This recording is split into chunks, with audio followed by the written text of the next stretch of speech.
Di tengah guyuran hujan, kobaran api membakar habis sebuah rumah sekaligus tempat usaha jual beli tabung gas LPG, bakso, dan es kelapa yang berada di Jalan Kedung Coek, Kecamatan Tambak Sari, Surabaya, Jawa Timur.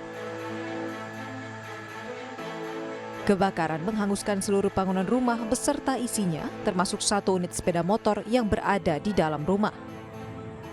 Pemilik ini saat menuangkan bensin ke sepeda motor, itu posisi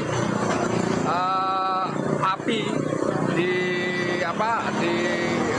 baksonya itu masih menyala, sehingga tersambar oleh api tersebut dan berdampak kepada korban yang terbakar di sebagian tubuhnya. Sebanyak 11 unit kendaraan damkar dikerahkan DPKP Kota Surabaya untuk menangani kebakaran ini. Sementara pasangan suami istri pemilik rumah langsung dilarikan ke Rumah Sakit Universitas Airlangga untuk mendapat penanganan medis. Dari Surabaya, Yuda Prawira, iNews melaporkan. Pemirsa, tangis histeris mewarnai perayaan Idul Fitri 1445 Hijriah di lokasi penampungan pengungsi Rohingya di Aceh Barat, Aceh. Mereka menangis histeris mengingat banyak keluarga mereka yang meninggal dunia.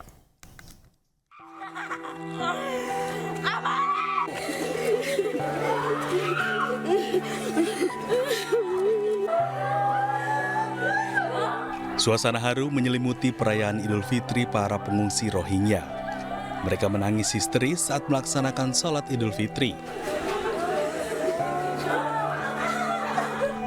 Sholat Id digelar di lokasi penampungan sementara di halaman belakang kantor Bupati Aceh Barat, Aceh. Kesedihan para pengungsi Rohingya ini akibat banyak keluarga dari pengungsi meninggal dunia.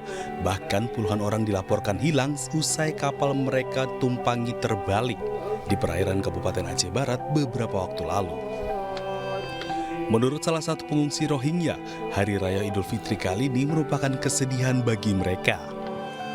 Itu tadi waktu kumpulan ada nangis, dia ibu, adik, kakak, ada meninggal juga orang, dia ingat itu saja. Mereka kan jauh dari keluarga, sanak dan famili, ya mereka histeris, teringat dengan keluarga mereka masing-masing. Data UNHCR dan IOM, pengungsi Rohingya di Kabupaten Aceh Barat berjumlah 75 orang. Dengan rincian 40 orang laki-laki, 24 orang perempuan, dan 11 orang anak-anak. Dari Kabupaten Aceh Barat, Aceh, Afsyah melaporkan. Sebanyak 614 warga binaan Rumah Tahanan Kelas 1 Kota Depok mendapatkan remisi di Hari Raya Idul Fitri 1445 Hijriah. 4 diantaranya dinyatakan bebas langsung.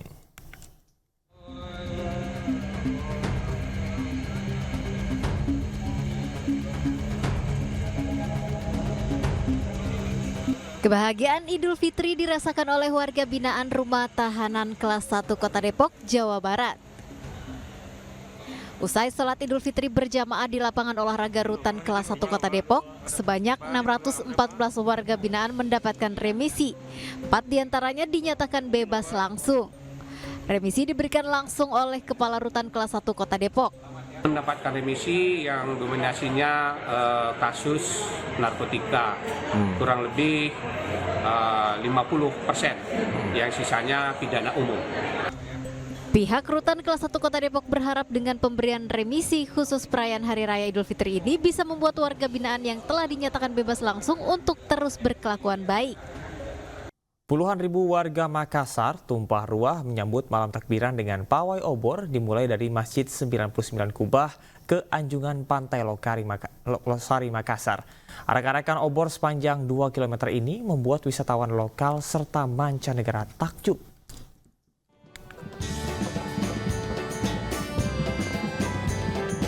Arak-arakan obor sepanjang 2 km menghiasi kota Makassar, Sulawesi Selatan saat menyambut malam takbiran. Gelaran ini merupakan salah satu inovasi untuk menjadikan Makassar sebagai kota yang lebih dikenal di Indonesia, tapi juga di mancanegara. Tepat Menikmati malam takbiran, puluhan ribu warga mulai dari orang tua hingga anak-anak bersama pemerintah Kota Makassar tumpah ruah ke jalan menyambut perayaan Hari Kemenangan Idul Fitri yang jatuh pada 10 April 2024. Pawai obor diikuti 153 kelurahan sekota Makassar dengan 20 ribu warga yang terlibat dalam pawai obor ini. I mean, this festival is pretty amazing. A lot of people enjoying the festival, playing drums, dancing.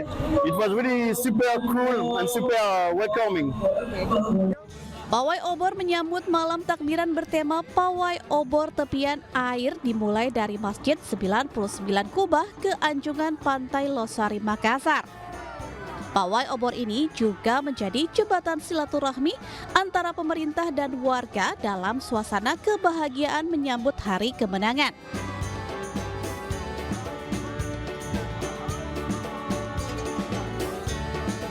Ya, kita coba mengangkat suasana desa di dalam kota. Pawai obor itu adalah tradisi Islami, tradisi rakyat. Nah, rakyat bersama TNI Polri tentunya di bawah bimbingan Pak Gubernur dan Pak Pangdam, Pak Kapolda. Alhamdulillah malam hari ini walaupun cuaca tidak memungkinkan, antusiasnya luar biasa. Ini kita berbagi sama masyarakat dan bergembira bersama-sama, dan kali ini kan momentumnya untuk saling memaafkan, saling berbagi sama sesama warga masyarakat. Warga memadati kawasan ikon Kota Makassar di Lego-Lego kawasan Central Point of Indonesia. Selanjutnya, puluhan ribu warga berjalan kaki kurang lebih 2 km menuju Anjungan Pantai Losari dengan pengawalan ketat pihak kepolisian. Jalurnya memang juga tidak jauh, tidak panjang. Kita memilih jalur-jalur yang tidak sampai mengganggu pengguna jalan lainnya. Meski sempat hujan, namun pawai obor menyambut Hari Kemenangan tak menyurutkan gelaran kemeriahan ini. Dari Makassar, Sulawesi Selatan, Syahrul Adiaksa, iNews melaporkan. TPU Karet Bifak ramai dikunjungi oleh peziarah. Tradisi ziarah biasa dilakukan saat Hari Raya Idul Fitri.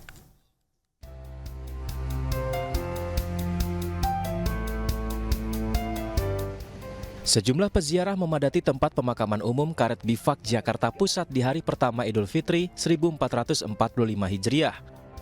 Mereka datang dari sejumlah wilayah untuk mengunjungi makam sanak saudara. Kepadatan mulai terlihat sejak pukul 10 pagi dan terus bertambah hingga saat ini. Tadi dari jam 10 ya? Sama tadi nungguin keluarga yang lain kan baru datang. Biasa sore, kalau nggak siang. Kenapa jam segini?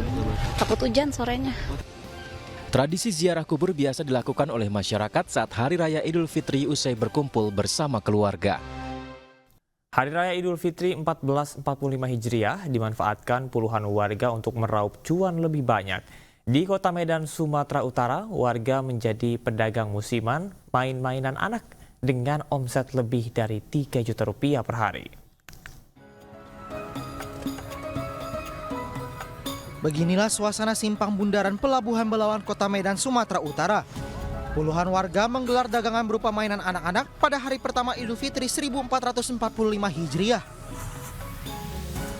Warga menjadi pedagang musiman dengan menjual berbagai macam jenis mainan mulai dari boneka, mobil-mobilan hingga yang paling laris manis yakni pistol dan senapan mainan. Diketahui dari hasil berjualan ini, pedagang bisa meraup cuan hingga 3 juta rupiah per hari. Banyak, ada boneka, ada macam-macam, ada mobil, ada tembak, ada peluru. Yang paling laris apa, Bu? Senapan. Ya tengok-tengok apanya lah, kok rame baru agak banyak. Ada jutaan, Bu, per hari? Sampai, Bu, ya?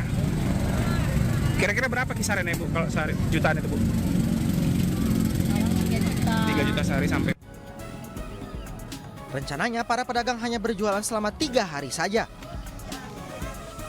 Berbeda dari tahun sebelumnya, omset pedagang pada tahun ini mengalami penurunan akibat banjirop yang terjadi pada awal Idul Fitri. Dari Medan, Sumatera Utara, Yuda Bahar, iNews melaporkan. Ribuan masyarakat Jakarta dan sejumlah wilayah di Indonesia memadati Masjid Istiqlal untuk mengikuti sholat Id berjamaah. Bahkan tingginya antusiasme masyarakat mencetak sejarah baru Masjid Istiqlal dengan jumlah jemaah terbanyak sepanjang sejarah.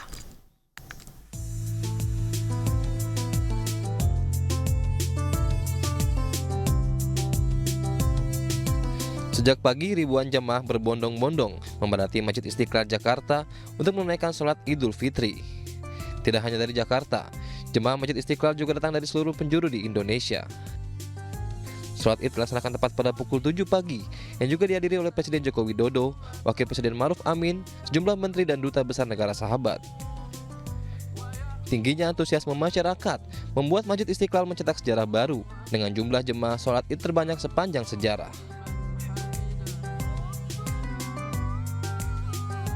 Alhamdulillah pagi ini kita semua bisa sholat Idul Fitri bersama dengan Presiden Jokowi dan Pak Wapres Kiai Ma'ruf Amin beserta Ibu tentu saja.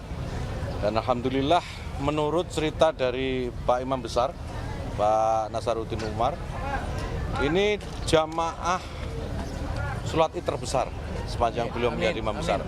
Alhamdulillah mudah-mudahan menjadi keberkahan bagi kita semua, keberkahan bagi Indonesia, dan menjadi wujud persatuan, memperkokoh persatuan kita semua sebagai bangsa setelah melalui kontestasi politik yang luar biasa. Usai melakukan sholat Id dan mengumandangkan takbir, ribuan jemaah membubarkan diri. Sementara itu, Presiden Joko Widodo melanjutkan agenda dengan gelaran open house di Istana Negara.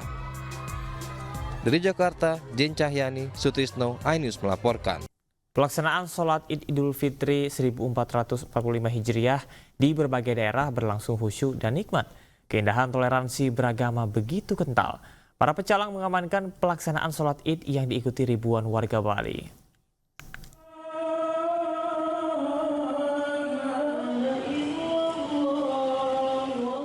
Ribuan masyarakat dari berbagai daerah memadati area lapangan Gazebo Kota Bandung untuk melaksanakan sholat Idul Fitri 1445 Hijriah.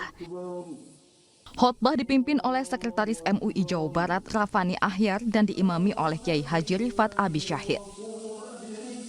PJ Gubernur Jawa Barat B. Mahmudin menerangkan 2.000 jemaah melaksanakan sholat Id di lapangan Gazebo. Dibandingkan tahun lalu, karena mungkin liburnya panjang, jadi masyarakat itu membagi harinya dan jadi tidak jadi puncaknya lebih turun dibandingkan tahun lalu.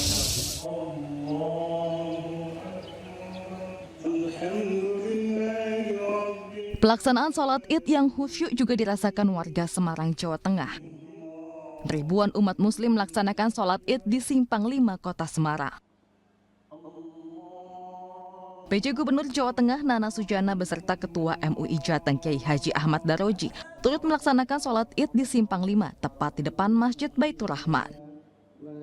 Alhamdulillah cukup banyak antusiasme masyarakat melaksanakan sholat Id ini. Jadi tadi kurang lebih sekitar 50.000 ya, 50.000 para muslim kita melaksanakan sholat Id di Simpang 5 ini.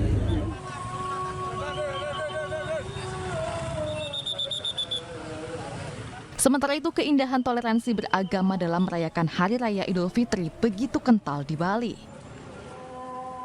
Ribuan umat muslim di kota Denpasar, Bali menunaikan sholat Idul Fitri di lapangan Lumintang, Denpasar. Pelaksanaan sholat Id mendapat pengamanan dari para pecalang.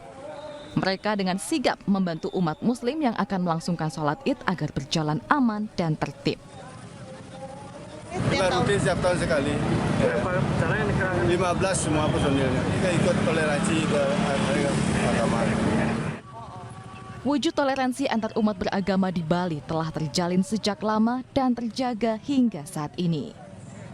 Tim Liputan iNews melaporkan. Cawapres nomor urut 3 sekaligus mantan Menko Polhukam Mahfud MD mengisi khutbah sholat Idul Fitri di Universitas Gadjah Mada UGM Yogyakarta. Sedangkan Cawapres nomor urut 1 Muhaimin Iskandar mengikuti sholat Id di Ponpes Mambaul Arif dan Cawapres nomor urut 2 Gibran Rakabuming Raka sholat Id di Balai Kota Solo.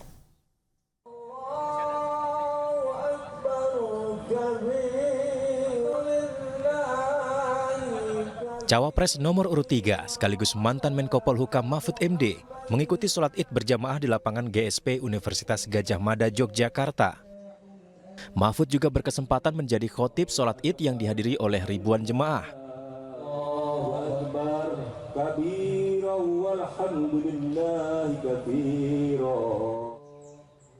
Dalam khutbahnya, Mahfud MD mengingatkan pentingnya meraih fitrah demi peradaban umat Islam, serta urgensi saling memaafkan antar manusia di momen Lebaran.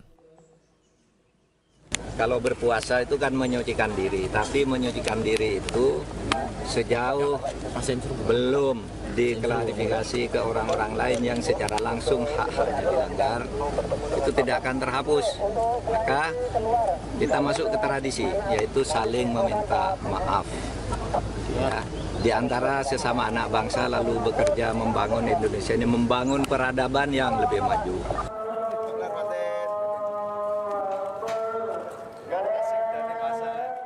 Sementara Cawapres nomor urut 1 Muhaimin Iskandar melaksanakan sholat Id di Masjid Lingkungan Pondok Pesantren Mambaul Arif di Desa Denanyar, Kabupaten Jombang, Jawa Timur. Mengisi posisi saf ketiga, Muhaimin mengikuti sholat Id berjamaah dan mendengarkan khutbah dengan hikmat. Usai sholat Id, Muhaimin bermaaf-maafan dengan masyarakat dan kerabat.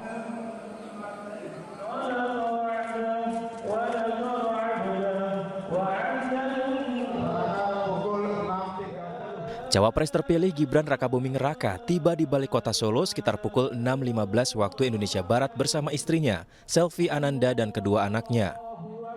Putra sulung Presiden Joko Widodo ini kemudian menempatkan diri di saf terdepan. Sholat Id juga dihadiri oleh Wakil Wali Kota Solo Teguh Prakosa, Ketua DPRD Solo Budi Prasetyo, Kapolresta Solo, dan sejumlah pejabat lainnya. Usai sholat Id, Gibran menggelar open house di rumah dinas Loji Gandrung, Surakarta dan menerima kunjungan masyarakat umum. Tim Liputan iNews melaporkan.